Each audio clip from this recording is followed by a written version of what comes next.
My name is Gbenga Sesan.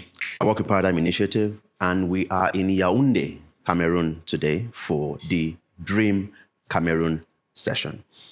What's DREAM? It's the Digital Rights and Elections in Africa Monitor. And this is what Paradigm Initiative does when an African country is going towards elections. And we do this for a few reasons. First is to make sure that the dream of having better elections that lead to better democratic participation, that lead to better respect of rights, including digital rights, that dream comes true. And in every country where we host this, we bring together all stakeholders, government, including the electoral umpire, civil society, researchers, the private sector, civil society, media, and all stakeholders to discuss important issues as we approach the elections. Of course, we're very strongly focused on making sure that digital rights are respected before, during, and after the elections.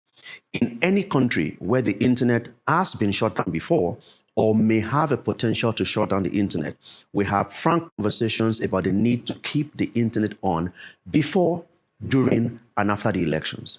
We also discuss the use of appropriate technology in election processes and the need for stakeholders to emphasize the need to enhance trust, which is a critical ingredient in democratic participation and, of course, in the digital economy.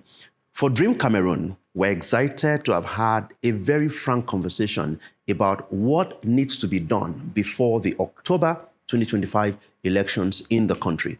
And we're glad that all the stakeholders in the room at least spoke to the need for electoral integrity, communication, including proactive disclosure, which means that the relevant institutions will provide adequate information before it is too late and way ahead of the elections, so that there is no room for misinformation, for disinformation, or for anyone who is trying to fill a gap in terms of information.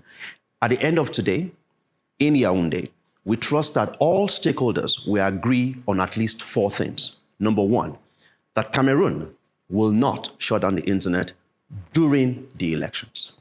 Number 2, that every form of technology that will be used will require the cooperation of all stakeholders, and there will be adequate training before the elections so that there are no hiccups where individuals may then be blaming technology.